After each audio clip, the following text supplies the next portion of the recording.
Ketua panitia yang orang Jepang dari ujung ruangan udah ngeliatin gue. Kenapa? Ada apa? 2002 ada yang namanya kompetisi lagu-lagu Fs tuh zaman-zaman lagi ngehit-ngehitnya, Bo. Gue ikutan gitu loh. Ternyata juara, Bo, juara 1.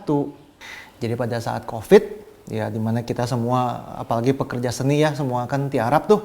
Mertua gue nanya, lu mau ngapain gitu. Secara general ya, secara umum begitu dari penampilan juga udah kelihatan gitu loh. Baju yang dipakai, warna preference, gerak badan, gesture, cara ngomong, itu udah bisa kurang lebih kelihatan lah.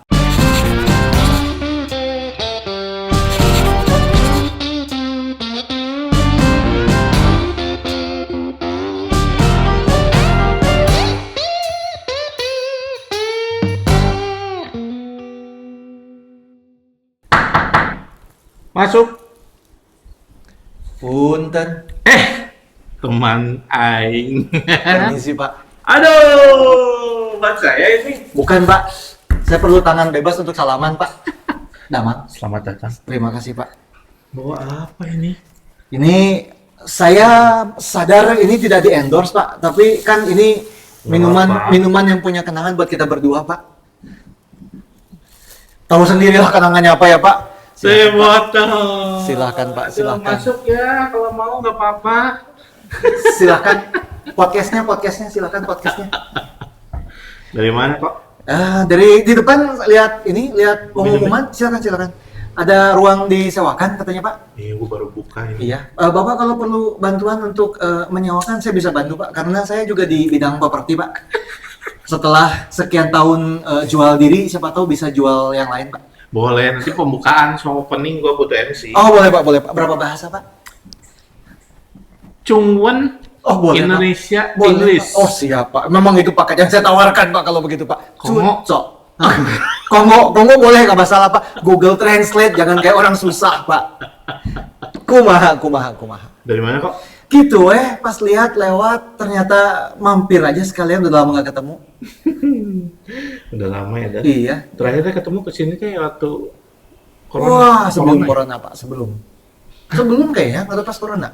Corona, karena gua buka ini tuh waktu corona, pindahan. Oh, 3 baiklah. orang di Depok itu. Baiklah. Kesini, gua lupa gitu bener. Ada gua dari sini waktu itu. Masih MC sekarang? Oh, sih dong, Pak. Apalagi dong, jual diri, Pak. Ya, tapi enggak kan ada usahanya kalau gitu. Sempet ya karena kemarin Covid lah ya, kondisi seperti itu ya mau nggak mau banting setir to survive lah. Jadi Covid mengajarkan banyak dan Covid juga bikin gua merasa bersyukur karena gua belajar ilmu baru. Dari tadinya MC, Covid, gua bisa baking, Pak. Kan bakat, ku butuh. Nggak ada basic. Nggak ada basic sama Nah, tapi sekali. gua pernah beli enak si kue iya. itu. Syukur lah, Pak, kalian enak. Ya itu gue belajar dari nol. Karena kebetulan mertua gue kan dulu backgroundnya adalah bakery. Jadi pada saat Covid, ya dimana kita semua, apalagi pekerja seni ya, semua kan tiarap tuh, mertua gue nanya, lu mau ngapain gitu loh. Gue bilang ya apapun yang bisa gue lakukan, we have to survive, ya gue mau belajar gitu. Lu mau belajar apa? Gue mau belajar apa yang orang lain nggak bisa bikin. Kalau gue bikin yang apa yang orang lain semua bikin, ya ngapain, Pak? Saingan banyak. Betul, menuhin kolam, Pak. Jadi gue mendingan bikin apa yang orang lain nggak bisa, walaupun dengan konsekuensinya belajarlah dari nol dengan segala macam, ya naik turunnya, suka dukanya ya. Tapi memang gue merasa gue harus begitu. Gitu. Siapa sih itu teh piaknya ya? Itu semacam kue. Kalau orang bilang itu kayak English muffin karena memang teksturnya mirip muffin, mirip kue, itu mirip pie. Cuman kalau jadi begini, kita tahu China, Tiongkok itu kan satu negara dengan begitu banyak suku bangsa. Ya. Salah satunya adalah orang Ke atau orang Hakka. Nah, makanan yang gue jual yang namanya Kilupiang itu adalah salah satu traditional snack orang Hakka. Gue suka pisang. Sama-sama kayak. Nagih ya, Pak. Tenang. Dulu si papa suka bawain karena kan emang ya makanan grup yang itu coipan gitu-gitu. Oh, ya, ya, ya, ya, ya. Gue suka banget. Oh, baiklah, nanti Pak coming soon ya, hopefully Pak. Masih bikin ya Mas Sam? Sekarang bertabrakan dengan jadwal wedding Pak. Oh, Bagus. sombong. Yang penting balik lagi MC-nya. Betul, betul, betul. Jadi saya mungkin kalau ada kos yang ada lapangan basketnya mungkin tertarik Pak. Ini kebetulan kirain teh dibawain buat lapangan basket saya karena saya punya lapangan basket tapi nggak punya bola. Oh, cocok Pak, boleh Pak. Dengan nilai nominal yang tepat saya bisa membantu Anda Pak. Kokotnya dulu tuh di Aloy ya? Yes, gua di Aloy dari TK sampai lulus SMA, Kuncen Pak. Ini ceritanya apa ini? Apa teh? Kenapa tiap gua melihat lu image-nya selalu ini? Karena gua suka basket, walaupun sebenarnya cinta pertama gua adalah sepak bola dulunya, tapi kelas 2 SMP gua belajar main basket gara-gara waktu itu dipinjemin videonya Michael Jordan. Ya, Wah, iya dia lemah bisa hiber, jagoan gitu kan. Pengen belajar basket. Belajarlah dan jadilah senang sampai sekarang. Dan karena gua senang, gua pengen melibatkan basket dalam beberapa bidang yang mungkin gua rasa bisa dilibatkan lah gitu loh. Kayak gua berusaha membuat sebuah katakanlah sebuah image, sebuah brand yang lebih sporty. Karena kan kadang orang melihat MC itu kan agak kaku ya kadangnya. Oh, formal, penampilan seperti ini. Tapi gua mau memunculkan image gua juga sporty. Sporty dan santai, tidak kaku gitu ya. Mungkin untuk lebih nyaman untuk bisa berkomunikasi dengan klien. macam penyanyi dangdut ya. Dangdut. Goyang dribble. Saya tahu referensi yang mana itu. Itu nanti behind the scene aja, Pak. Terus ini sempat ngelatih atau sekarang masih aktif main? Masih aktif main. Kalau ngelatih sih cuman dalam scope gua ngebantu tim ekskul anak gua aja, gitu loh. Oh, di sekolah anak. Jadi kan dia ada ekskul basket. Jadi ceritanya adalah awalnya kan cuma nungguin tuh anak gua latihan, gua nungguin di pinggir, mati gaya Pak. Nungguin 2 jam lebih. Atel juga. Atel ogenya. Jangan gitu. Nah, jadilah gua turun, ketemu coachnya. Permisi, boleh saya membantu untuk melatih? Terus coachnya nanya, basket juga? Iya, boleh Pak, silahkan. Karena kebetulan satu coach melatih hampir 30 anak kali ya, ada rujit. Atau kebayang ya, harus dibagi 2, kok nggak akan efektif dong pelatihannya. Gitu loh. Jadilah gua turun membantu. Fast forward 2 minggu kemudian, gua lebih galak dari coachnya, Bu. Coach Johan. Macam film tuh. Mereka manggil gue uncle, ternyata bukan coach. Gue lebih galak dari coachnya karena kan ya teman-teman anak gue sebagian besar gue kenal lah, gue tahu kan gitu. Nggak teu asa-asa rek ngamuk rek ngomel. Tapi bagus, ada hasil juara kah atau apa? Belum sampai ke tingkat kompetisi yang lebih jauh, tapi paling enggak gue menikmati proses ngajarin, menularkan ilmu gitu loh. Apa yang gue tahu itu gue enjoy ngajarin itu ke anak-anak. Kalau untuk MC sendiri gimana ceritanya sih? Bisa ujuk-ujuk MC lah? Jadi dulu di Aloysius itu kan sampai sekarang masih sih tradisinya ada yang namanya malam gembira, ya kan, malam kesenian. Malam gembira yang eksklusif ya. Eksklusif, nggak eksklusif sih Pak, spesial. Orang lain nggak bisa masuk untuk ngisi acara. Nonton boleh. Oh iya, jangan dong Pak. Itu kan untuk dari dalam dulu Pak. Dari kami untuk kami oleh kami Pak. Tapi dijual kepada Anda gitu toh. Anyway, jadi malam gembira ini dari tahun pertama gua SMA, gua tuh dipanggil sama guru bahasa Indonesia untuk Johan, kamu join, kamu belajar jadi MC. Gue sendiri udah nggak inget kenapa alasannya, pokoknya gue cuma tahu gue dipanggil, gue diajarin, terus disuruh tampil, gitu kan. And then ternyata selama di SMA setiap tahun MG jadilah gue MC-nya. Walaupun itu bareng-bareng sih banyak kan, tapi gue termasuk satu dari sedikit yang tahun pertama ada, tahun gue ada lagi, tahun ketiga ada lagi gitu loh. Ada momen apa guru bisa langsung nunjuk? Kan itu kan sekali penerimaan aja mungkin 100 lebih siswa. Terus ngelihat Eh, Koko Johan ini teh kenapa? Apalagi pas masuk orasi, mimpin orasi. Tiba-tiba guru, oke, Oke, kamu kamu masuk. Daripada kamu bikin on air, kamu masuk aja. apa? Gua juga gak ngeri, gua nggak ingat, jujur gua nggak ingat gimana gimana awalnya. Pokoknya dipanggil, dilatih, tampil, ya udah gitu. Dan kemudian berlanjut tahun-tahun berikutnya sampai gua lulus gitu loh. Masih dipanggil juga kalau lulus. Ya enggak lah, itu kan hanya untuk siswa aktif. Udah lulus sih enggak gitu loh. Dari situ terus, Dari situ kemudian pada waktu kuliah sih nggak ada apa-apa. Eh, paling waktu masih zaman-zaman MG itu kan selain MC, gua kita bikin grup akapela tuh berenam, namanya Six of One. Salah satu dari kita adalah Marcel Siahaan, the singer. sama lu. Ya bareng. Oh, Dia di kelas, dia di nyanyi ya, kelas. lu juga nyanyi ya? Ya, dia di kelas. Terus kita juga sempat ngeband waktu itu, dan ada masanya band kita tuh selalu dipanggil untuk Sweet Seventeenan. Zaman-zaman masih Kintamani, Balai Pakuan, ya BP, kan, ya, BP gue ngalamin. tempat-tempat yang ngehits pada zamannya untuk Sweet Seventeen itu kita selalu dipanggil waktu itu. Nah, beres SMA, kuliah, kemudian 2001 gue mulai masuk ke wedding. Sebagai wedding singer dulu.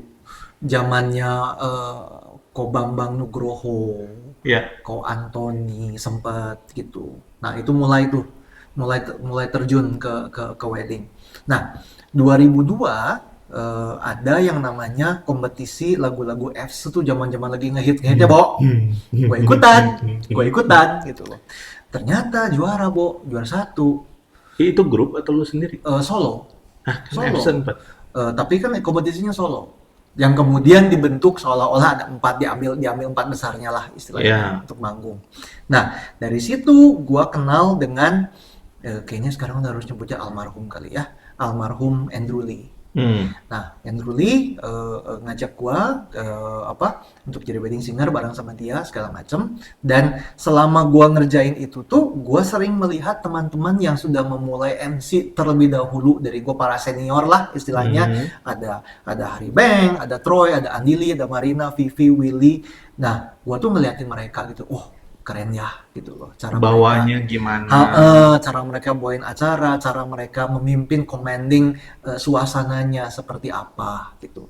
Nah, dalam perjalanannya juga ada beberapa teman-teman sepantaran yang pada saat itu merit nyari gua, Jo, kan lu lagi MGG jadi MC kan, MC wedding gua Gi, mau nggak? Ah, ayo, kenapa nggak? Ayo bantu-bantu, Itu ayo. klien pertama wedding berarti? Klien pertama wedding gua, ya namanya, gue masih ingat namanya Lindawati Halim. Teman sekolah. Gue masih ingat klien pertama gue. Nah, sampai akhirnya 2005, gue memutuskan kenapa gue nggak terjun aja switch jadi MC. Karena gue punya, apa yang membedakan gue punya kemampuan bahasa gitu kan. Indonesia, Inggris, Tungguan. Kenapa nggak gua maksimalkan dengan menjadi seorang MC? Lu suka gitu untuk menjadi MC atau emang sampai memutuskan menjadi MC nih? Memang gua merasa MC lebih memaksimalkan potensi gua daripada hanya dalam tanda kutip sekedar nyanyi gitu loh. Karena gue punya bekal bahasa seperti itu, gue juga ya kita naturally kita cerewet ya Pak, seneng ngomong gitu kan, ya kenapa nggak kita Ya manfaatkan? kayaknya MC harus gitu ya, karena begitu nanti emang suasananya lagi gimana harus take over. Betul, harus keeping the ambience lah ya, jangan sampai ada gap kosong lah di antara acara seperti itu. Lu untuk Cungguan sendiri belajar atau gimana? Gua memang dari kecil di rumah sudah terbiasa berbicara bahasa Mandarin. Kemudian gua juga sempat join yang namanya Akademi Bahasa Asing Internasional tahun 2005. Gue lulus 2008 Untuk bahasa? untuk bahasa Mandarin khusus. Jadi gua dapat, kita dosen-dosen kita semua ada yang dari Beijing, ada yang dari Guangzhou, ada yang dari Chongqing, diajar langsung gitu loh. Dan di akhir akademi itu setelah 3 tahun, gua tuh ditawarin waktu itu, mau nggak lu lanjut 1,5 tahun lagi di Beijing, lu dapat S1. Oh jadi setelah dari Aloy itu lu ke belajar bahasa juga? Enggak, gue dari Aloy gue ke Unpar dulu, gue ekonomi Pak, Unpar ekonomi gitu loh. Dari situ gue nyambung lagi 2005 Akademi Bahasa Asing sampai 2008. 2008 lulus, ditawarin nih. Ini kan udah jadi MC berarti. Betul, betul. Masih belajar. Gua merasa gua perlu memperdalam ya, karena bahasa Mandarin teh kompleks pisan. Betul. Jadi bukan dengan sekedar apa yang gua tahu dari rumah, istilahnya sudah mencukupi. Gua merasa gua harus Bahasa belajar. rumah dan bahasa untuk ke audiens kan beda juga ya. Betul, betul. Informal dan formal itu beda. Gitu. Dan kalau bisa dibilang mungkin untuk di Bandung paling lu sama si Kojimi aja ya palingnya untuk cuan. Untuk sementara ini mungkin iya. Untuk sementara ini. Nah, pasti akan banyak yang muncul lagi, tapi ya untuk sementara ini kalau formasi kita 4-4-2, aku dan Jimmy lah duanya itu, Pak. Kalau Inggrisnya sendiri, Inggrisnya sendiri gua berangkat dari kelas 3 SD, gua join yang dulu tuh Saint Angelas English Course tuh Santa Angela. Itu sampai SMP gua pindah ke EEP, Executive English Program. Gue beresin semua yang coursesnya di situ, and then gua loncat lagi ke TBI untuk belajar Business English. Memang senang gitu loh. Dan gua kebetulan kan gue senang basket nih. Kita sempat ada komunitas waktu itu yang latihan di Gor Pajajaran tiap hari Selasa, Kamis, Sabtu. Komunitas yang satu-satunya komunitas basket saat itu yang latihan jam 7 pagi, Pak. Nggak pernah sore, jam 7 pagi latihan, Pak. Sudah mulai, Pak. Nah, salah satu dari teman-teman kita itu ada yang kenal dengan beberapa bule lah, ekspat di Indonesia, ajak basket ke situ. Nah, terus kita kenalan, dan gue mulai banyak di situ juga. Dari satu ekspat itu kita menyebar. Gue kenal ekspat-ekspat yang lain, ngobrol gitu loh. Gue banyak merasakan, gue banyak berlatih di situ gitu loh. Untuk berani bicara, komunikasi, gimana cara bicaranya, seperti gitu. karena susah kok lu belajar bahasa Cungwen nih, terus ke Inggris kan wah kayaknya lebih rumit Cungwen nih. Cuman memang si sistem grammarnya MD-nya tuh beda. Tapi nada betul, nadanya banyak, beda nada, beda arti gitu loh. Dan jumlah alfabet kita dengan bahasa Inggris kan sama kan, cuma A sampai Z gitu loh. Sedangkan dalam Cungwen itu lebih ke kata per kata, dan itu bisa puluhan ribu. Dan fun fact, apa yang gue pelajari selama 3 tahun di akademi itu, kalau dibandingkan dengan orang tua kita dulu tuh, kan tahun 60-an masih ada sekolah berbahasa Mandarin ya dulu ya, cuma orang tua kita. Apa yang gue pelajari selama 3 tahun di akademi itu, kalau disandingkan dengan apa yang orang tua kita belajar, gue baru level SD, Pak. Ya lagian kan kalau di rumah mungkin sama orang tua banyaknya kayak mungkin ngomongnya campur sih. Kayak lebih banyak ya? Kayak lebih banyak sama akung apo gua dulu. Aku masih ingat apa soimuk doang. Soimuk. Anyay, soimuk. Semen sekyok, soimuk. Beda ya itu. Tapi biasanya kan setelah lu bisa kayak itu ke Mandarin nggak begitu rumit ya? Dibilang nggak begitu rumit juga nggak sih, karena kan pelafalannya beda. Kemudian si nadanya pun sebenarnya beda. Kayak itu lebih dekat ke Konghu, ke Kanton.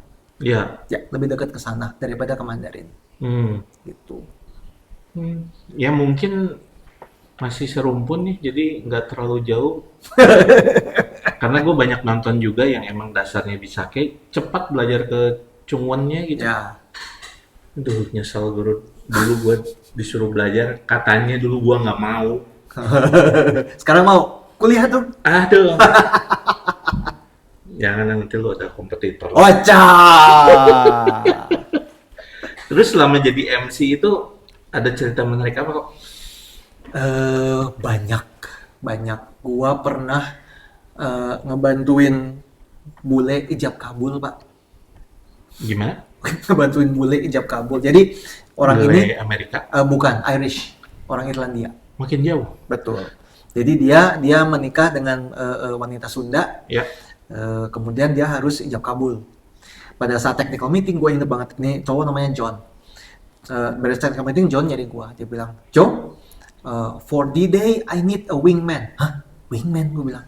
Wingman? Buat apa? Best man. Dia butuh wingman, pendamping. I need a wingman. Buat apa? Gue bilang. Lu tahu kan, gue harus bilang wedding vow in Islamic way. Ya, I need a wingman. Gue gak tau mesti ngapain.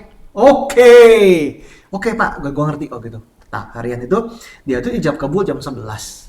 Gue datang 8:30 lah. Gue cari penghulunya. Pak, punten, klien saya teh harus ngomong apa selama ijab kabul. Nah, gue juga gelap atuh ya, gue nggak tahu mesti ngomong apa.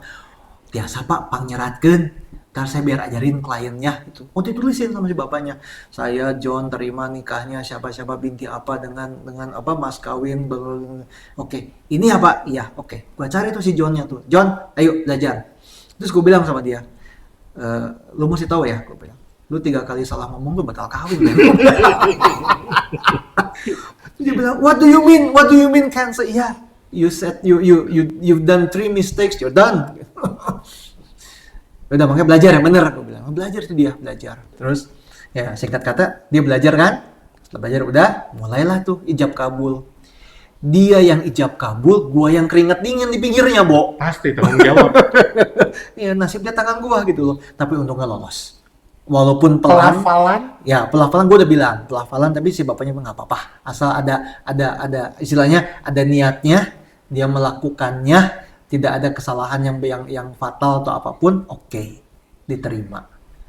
Ya kayak lu mau se strict seketat apa, dah nggak mungkin gitu loh.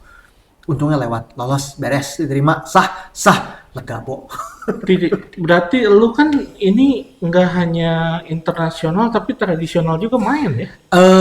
Ini bersinggungan karena kebetulan kan pihak cowoknya asing. Pengen ada yang bisa bahasa Inggris. Betul. Yang bisa bukan bahasa Inggris dan kebetulan dia juga perlu bantuan untuk ijab kabulnya gitu loh. Ya, bersyukurlah akhirnya lolos dan diterima. Itu antik sih. Antik itu. And then gue pernah punya klien pengantin cewek, pengantin cowok, dua-duanya tunarungu dan tunawicara. Hah? Itu keren, Bo. Itu keren. Jadi Oke. gue dibilangin sama WO-nya, kok klien kita kali ini difabel, disability. Apa? Gue bilang. Mereka tunarungu dan ceweknya juga kayaknya tunawicara. Oke, boleh, nggak masalah, gue bilang. Ya, yang jadi di benak gue adalah, oke, jadi kita mau gimana nih caranya? Gitu. Dan gue harus angkat topi untuk orang tua si pengantin ini. Mereka bilang bahwa mereka pengen dengan segala kekurangan anaknya, mereka tetap bisa menikmati hari bahagia mereka gitu loh. Terus tadinya si speech, welcoming speech-nya itu mau diwakili oleh adiknya pengantin cowok yang normal, bisa bicara dalam normal. Tapi nggak mau, pengantin cowoknya bilang, gua mau ngomong, biarkan adiknya yang menerjemahkan. Aduh, Jadi dia pegang mic, dia bicara vokalisasi lah ya, bukan bicara ini karena nggak bisa pas kan. Dan adiknya tuh yang di pinggirnya menerjemahkan gitu loh. Kakak saya berterima kasih atas kehadiran bapak ibu dan segala macam. Oh, Bombay, Bo, Pasti, semua pasti. Bombay. Tapi edan keren, itu keren. Mereka nggak apa ya, nggak merasa inferior sedikit pun gitu loh. Dan mereka enjoy semuanya. Oh, itu keren, itu keren. mau gua ada saya juga mewek sih pasti. Ya karena udah tahu keadaannya begitu, tapi dia masih mengusahakan, gila. Iya, itu keren. Momen spesial. Itu edan, nggak akan lupa lah itu keren. Yang minus-minus? Minus enggak sih ya. Aman ya? Gua tipe yang lebih berusaha melihat positif lah ya daripada melihat negatif dari masing-masing orangnya. Capek Bu lihat negatif terus ya. Jadi treatment lu ke klien tuh gimana sih? As MC ini? Lalu dengan klien pertama? Treatment gua adalah biasanya gua akan mulai dengan mengeksplor klien gua kebutuhannya apa. Klien gua Yang dia mau. karakternya seperti apa gitu loh. Karena gua pernah belajar tentang 4 kepribadian dasar orang kan, sanguin, melankolik, kolerik, dan phlegmatik. Itu pada waktu gua kuliah, ilmu itu gua jadiin bagian untuk skripsi, Pak. Ini banyak ilmu juga, lu kan kuliah ekonomi. Betul, Pak. Betul sekali, Terus lu Pak. belajarnya kapan ini? Gua deh tahun keberapa ya, ada teman yang ngenalin buku ke gua, judulnya Personality Plus. Gua baca. Keren men, gue bilang. Gue baca dan gue coba untuk praktek baca buat siapa. Terus paling gampang pada saat itu pacar gue apa, sekarang jadi istri gue kan, pacar gue apa. Terus gue lihat yang paling dekat, ortu gue kayak apa, adik gue kayak apa, orang-orang dekat gue belajar baca. Oh, berarti teorinya gini gini gini gini. Dan waktu mencari ide untuk skripsi, gue tiba-tiba kepikir karena kan gue ekonomi ke spesialis gue di marketing. Sekarang jual diri pak. Betul. Jadi dalam marketing tuh ada yang namanya personal marketing. Berarti kita marketingnya individual dong. Marketing individual perlu ilmu itu kenapa untuk bisa membaca calon klien kita seperti apa, approach kita seperti apa. Jangan sampai salah melangkah, belum apa-apa buyar semua. Penting. Buyar. Wah, itu belajar. Jadi gua masukin itu ke dalam skripsi gua dan untuk itu gua magang. Gue magang di Jakarta waktu itu perusahaan asuransi. Dia mau bikin semacam project. Banyak banget profesi. Dia mau bikin semacam project polis asuransi, tapi dia mau taruh mesinnya langsung cetak di mall. Untuk itu dia perlu si tenaga sales itu tuh bisa baca orang dengan cepat saat itu juga. Oh, approach-nya harus kayak begini. Dari apa lu lihat? Maksudnya setelah bicara baru ketahuan kan? Sebenarnya secara general ya, secara umum begitu dari penampilan juga udah kelihatan gitu loh. Baju yang dipakai, warna preference, gerak badan, gesture, cara ngomong itu udah bisa kurang lebih kelihatan lah gitu loh. Oh, jadi lu harus bisa baca si kliennya juga, terus ini nanti dibawanya gimana nih, Ya, gitu. misalkan kliennya dia lebih senang kalau Sanguin. sanguin, kliennya dibawa bercanda ya ketawa. Oke. Bercanda ketawa terus sanguin tuh lebih ke creativity, art creativity gitu loh. Jadi kita bisa lempar ide-ide, gimana kalau gini, gimana kalau gini, gimana kalau gini, gimana kalau gini. Dia akan excited untuk terima. Dari situ baru kita mancing, oh berarti yang kira-kira cocok dengan kondisi dia, dengan situasi dia begini, yang ini gitu loh. Yang jadi masalah, yang merit kan pasti berdua, Betul, beda sifat. betul. Gimana? Ya, kita berusaha mencari jalan tengah. Kalau misalkan cowoknya sanguin, ternyata ceweknya lebih ke melankolik. Ya, yang jauh banget gitu ya. Ke melankolik mereka lebih perfeksionis. Mereka pengen rapih, semua teratur, lebih jentrek, lebih jelas, lebih detail. Ya, ngomongin lah soal untuk bidang-bidang yang lebih show business kayak prosesi masuknya mau lagu apa, efeknya segala macam itu Detail. lebih sanguin. Tapi kalau sama ceweknya kita harus cerita tentang oke, schedulingnya flow-nya adalah seperti begini. Kamu nanti misalkan kamu akan dance dengan papa kurang lebih 1,5 menit lah. Kalau lagu itu kira-kira 2 bait dan satu refren. Dari situ papa akan menyerahkan kamu ke suami kamu. Dari situ kamu akan first dance. First dance kamu juga nggak akan lama-lama, sama 1,5 menit. Dari situ kamu nunggu komando gua akan bilang you may kiss your bride. Jadi itu benar-benar sudah terstruktur. Dan ternyata bukan hanya sebagai MC yang ngomong di depan audiens ya. Sebelum itu Ya. lu harus ngobrol.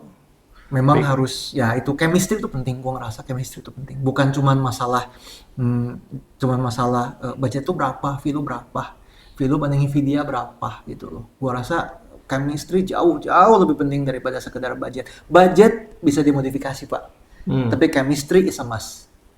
Itu mutlak. Tanpa chemistry persiapannya nggak akan enak. Johan 2023.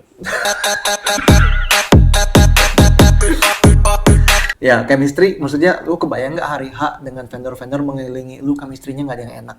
Betul. Moodnya nggak Nggak akan enak. enak. Moodnya nggak akan enak. Apalagi gue sih bener-bener kalau sama mood mah nggak mau main-main sih. Yes, betul. Ya, saya Johan di Avenger, kita Joven. Oh salah ya, bukan ya? Tahun depan itu tahun depan. Terus dari itu kan yang ada yang sulit ditaklukkan nggak kok? Pernah nggak? Maksudnya sulit taklukan? Ya kan selama ini pasti ada aja ya. Ya kita ketemu, oh ini Samuin, gini gue akan melakukan begini gini konsepnya. Ternyata ada satu klien yang emang, waduh ini maunya apa ini gue ngerti. Pernah ada nggak sih? Itu ada dua ekstrim. Satu adalah kalau yang kekeh. Rek kumaha ge kekeh pokoknya hayang Dia punya kitu. impian. Betul, dia punya impian. Cuman kan kita sebagai apa ya? Kita sebagai praktisi orang lapangan kita tahu gitu loh. Ini tuh doable atau enggak. Oke. Kalau dikerjakan nantinya malah bikin masalah gitu kan. Misalkan pengantin yang pengen, kok saya mah pengen dekornya monokrom hitam putih nggak boleh warna apapun. Hmm. Kalau ortunya ngamuk modar. Jadi kita kasih pengertian bahwa yang merit Betul. bukan hanya kalian, tapi ada keluarga. Yes. Itu keluarga pun ada 2. Yes, itu gue udah pernah mengalami. Karena pengantinnya temennya Deddy Corbuzier. Dia pengennya monokrom, black and white only. Nah, gue bilang, are you sure? Orang tua nggak apa, gampang kok orang tua gue mah. Sorry ya, ngobrol dulu deh, gitu loh. Karena ini juga, karena ini juga akan berpengaruh kalau sampai lu begini dan pada hari H ortu lah dan lu tahu sendirilah pinggir-pinggirnya pada ngomel semua, mood lu gak enak hari itu, gue jamin gak enak. Iya. Dan akhirnya begitu pelaksanaan hari hanya hitam putih ada garis marun di tengah kecil. Ya kan? Aksen ya. Cek uing oge naon. Terus ada yang tidak pernah bisa dilupakan? Tidak pernah bisa dilupakan. Sampai lu bela-belain apa nih buat klien? Sampai gua bela-belain. Yang lucu ada satu klien yang ternyata ada satu pengantin yang ternyata pengantin apa? Mereka seneng basket juga, seneng sama Denny Sumargo. Halo Bang Denny. nanti di sini ada IG saya ya. DM aja. Siapa tuh mau nantang basket? Oh, siapa gue, Bo gitu. Anyway, long story short, mereka pengen apa si cowoknya pengen ngasih ide, bukan ngasih kejutan lah buat ceweknya. Ya udah, kan kebetulan gua kenal lah dengan beberapa orang di dunia perbasketan lah istilahnya ya. Nama Denny Sumargo. Ya kenal tapi nggak gimana. Ya ini kita berdua begini, ini gua nih. Oh. Terus? Ya, terus pas dia ke Bandung, gue telepon, kontak, minta tolong. Den, boleh nggak? Gue ada klien gini, dia minta tanda tangannya. Boleh, silakan tanda tangan di atas apa? Kita punya t-shirt tim Garuda, gitu, Garuda Bandung. Ya udah, tanda tangan deh. Tanda tangan, dan pas lagi harian meritnya dipakai dong sama pengantin ceweknya. Lu bayangin gaun pengantin, terus kaos Garuda warna merah. Udah beres kali. Udah beres ya sih. Ya tapi itu kebanggaan. Ya keren lah gitu loh. Ternyata punya pengantin yang ya satu hobi gitu kan. Nggak cuma bawa acara, tapi bisa nyemponin kemauan klien juga nya. Ya kadang bagaimanapun kita di dunia servis ya gitu loh. Kadang kan apa yang membedakan kita dari yang lain adalah servis, dan gua ngerasain bahwa apa ya, ini gue pribadi, kadang gue merasakan di bidang kita ini ada sisi apa ya, sisi pelayanannya lah kalau boleh kita bilang ya. Kadang kita mau melakukan sesuatu yang di luar apa yang biasa kita lakukan untuk memuaskan klien gitu loh, untuk menyukseskan hari bahagia yang klien. Itu gue pikir itu salah satu sisi pelayanan lah dari bidang kita. Karena bisa aja kan kita mah saklek, pokoknya gue sebagai MC job desk gue begini ya begini gitu loh. Yang lain gue nggak mau tahu, gue dibayar cuma buat begini gitu loh. Cuman kan ya maksudnya nggak gitu juga kali ya. Kadang kan ada empati lah ya istilahnya gitu loh, bahwa si kliennya butuh ini. Terus kalau kita melakukan ini, si klien akan merasa lebih baik. Why not? Titik terendah kok. COVID kemarin ngapain lu? Selain jualan COVID tuh benar-benar COVID mungkin so far adalah ada titik terendah. Tapi bukan pas COVID-nya ya. Pas COVID-nya adalah justru gua sekarang gue bisa melihat ke belakang dan mensyukuri gue dapat ilmu dari situ. Tapi pada saat COVID-nya mulai sedikit mereda dan dunia wedding kita mulai merangkak, gue sedikit merasa apa ya, kalau bahasa Italinya mah handeul. Jadi begini, kan seiring waktu gue segmen niche market gue, ceruk pasar gue adalah banyak yang sebelahnya itu pasti orang asing. Mereka butuh fluent English, mereka butuh cungguan segala macam. Nah, pada saat COVID kan ada larangan terbang, orang asing nggak bisa masuk ke Indonesia. Betul. Jadi klien-klien asing itu hilang benar-benar hilang. Sementara pada saat dunia wedding kita mulai merangkak kembali, yang rame duluan itu domestik, Pak. Yeah. Domestik dengan sekian banyak teman-teman MC yang aktif di dalamnya gitu loh. Ya gua mengalami masa-masa di mana gue lihat teman-teman yang lain sudah mulai merangkak naik dan gue masih di sana. Gue masih di sana. Gue udah gatel, pengen banget gitu kan terjun balik lagi gitu loh dunia wedding teh, karena bukan cuman profesi, bukan cuman karir, itu passion gue juga. Itu lumayan kerasa di sana. Melihat yang lain sudah mulai dan gue masih di sana. Sekarang udah mulai normal ya. Sudah mulai, terima kasih, syukur sudah mulai. Semoga lah, jadi kalau untuk calon-calon yang mau nanti bisa hubungin di sini, ada IG-nya. Harusnya backgroundnya ini ya. Ini kan maskot. Maskot. Kok kalau misalkan lu disuruh balik ya, pasti kan ada yang disesalkan nih. Jangan dalam kehidupan, tapi dalam profesi ini. Apa yang mau lu lakukan?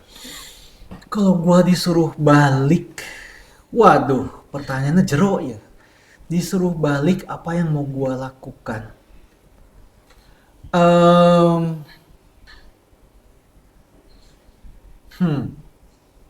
Ini kayaknya bakal part 2. Ah, bukan. Lanjut part 2. Part 2. Apa ya?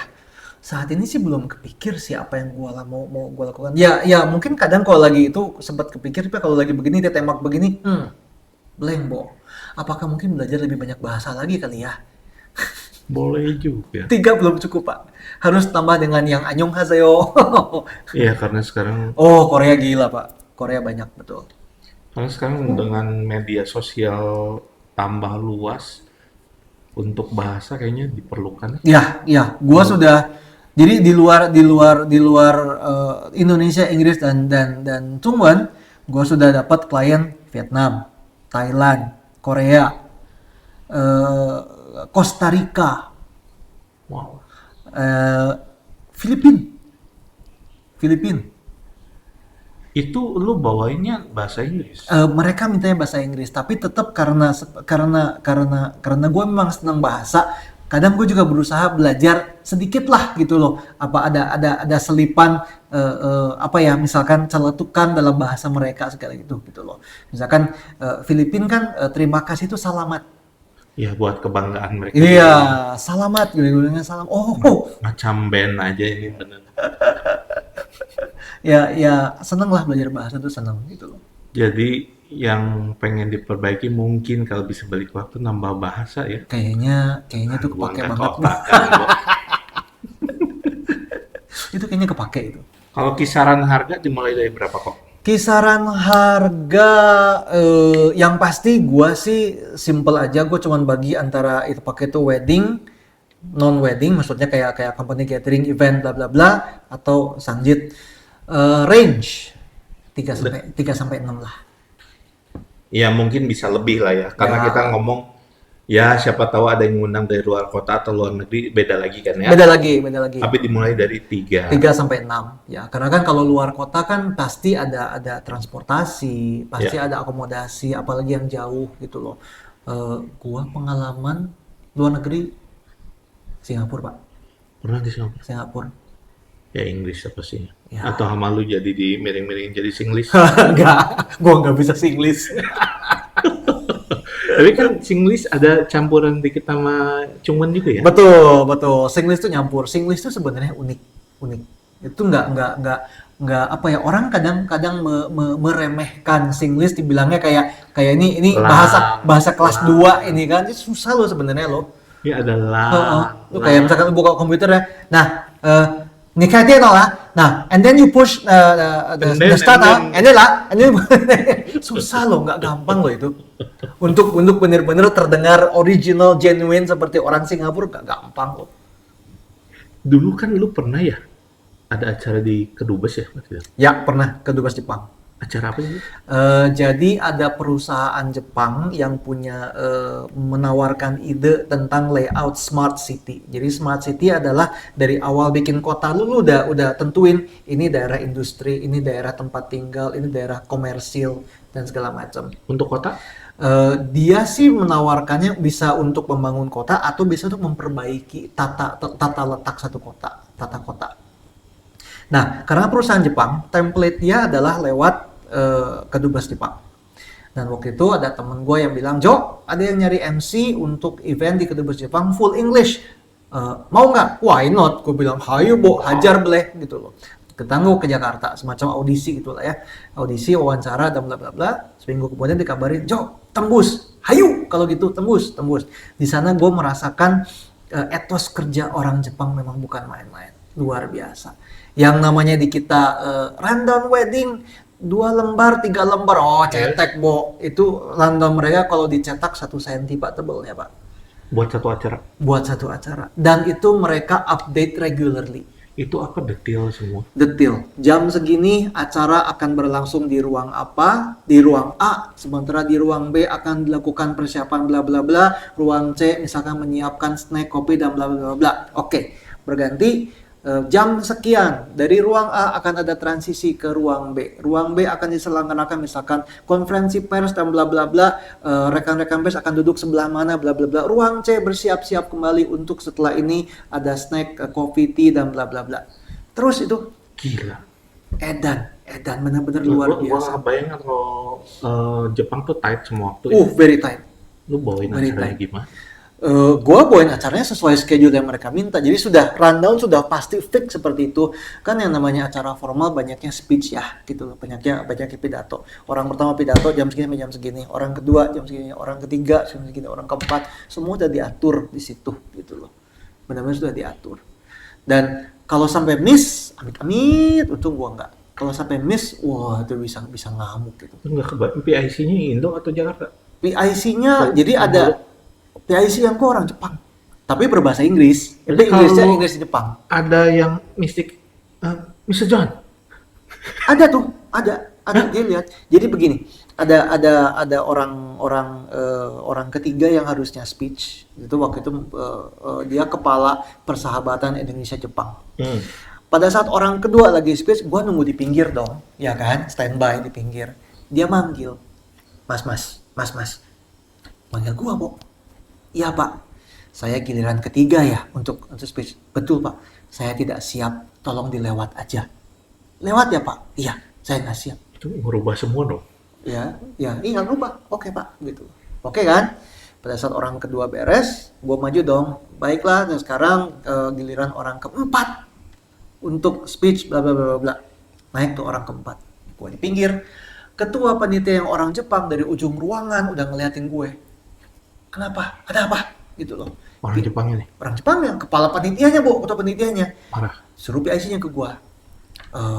Dia datang kan, Johansson, yes, this is not the one that's supposed to speak now, is it? Wah, mampus. Ya, gue bilang itu orang yang ketiga berkata kepada gua bahwa dia tidak siap, makanya dia personally minta ke gua untuk dilewat. Oh, hai. Dia balik tuh ke bosnya. Dia laporan, and then bosnya lihat gua dari jauh. Wah, bless banget. Untung dia nggak menyerang bawa katana. Kayaknya kalau di Jepangnya dimarahin lu. Oh. Gue pernah soalnya waktu di Jepang, masalah waktu aja, wah, yang lain belum pada datang, bus sudah mau jalan, gue di sana nungguin, wait, aduh, gue udah dimarahinnya gila-gilaan. Ya ini event, Bo. Event kedubes. Ya, dan ini emang waktu tuh kalau di Jepang sih syarat banget. Wah, luar biasa. Etos kerjanya luar biasa. Edan, itu benar-benar detailnya benar-benar detail luar biasa. Tapi positifnya di event itu gue bisa ketemu Pak Ahok. Kapan lagi, Bo? Ketemu foto bareng yuk. Tahun berapa itu? 2000 berapa ya? Masih gubernur berarti ya? DKI 1. Belum. DKI 2. DKI 1-nya Pak Jokowi. Harusnya DKI 1 yang datang. Cuman berhalangan jadi DKI 2. Oh, masih jadi wakil Ya, ya? masih wagub waktu itu. Ketemu foto sama Pak Ahok, foto sama Kang Emil waktu itu. Oh, berarti pejabat-pejabat juga ada ya? Iya, Oh, event gede dong. Lumayan lah. Tapi buat yang mau nge-hire Ko Johan jangan takut. Pengalamannya sudah bagus, sudah banyak. Nggak cuman pejabat, nggak cuman artis-artis, tapi bisa nyumponin kepengen kalian juga. Ya, itulah message saya untuk Anda. Ada yang mau disampaikan ke klien? Ada yang mau sampai klien? Pakai Ya, seperti yang Inggris. English, okay. So, just as I mentioned before, if we're talking about budget can be modified. We can talk about budget, but chemistry is a must. So, what do? Call me, let's meet, let's talk, let's see if we can build this chemistry, and hopefully I am the right person to help you on your D-Day. 谢谢。不谢，10分多钱。啊，救命！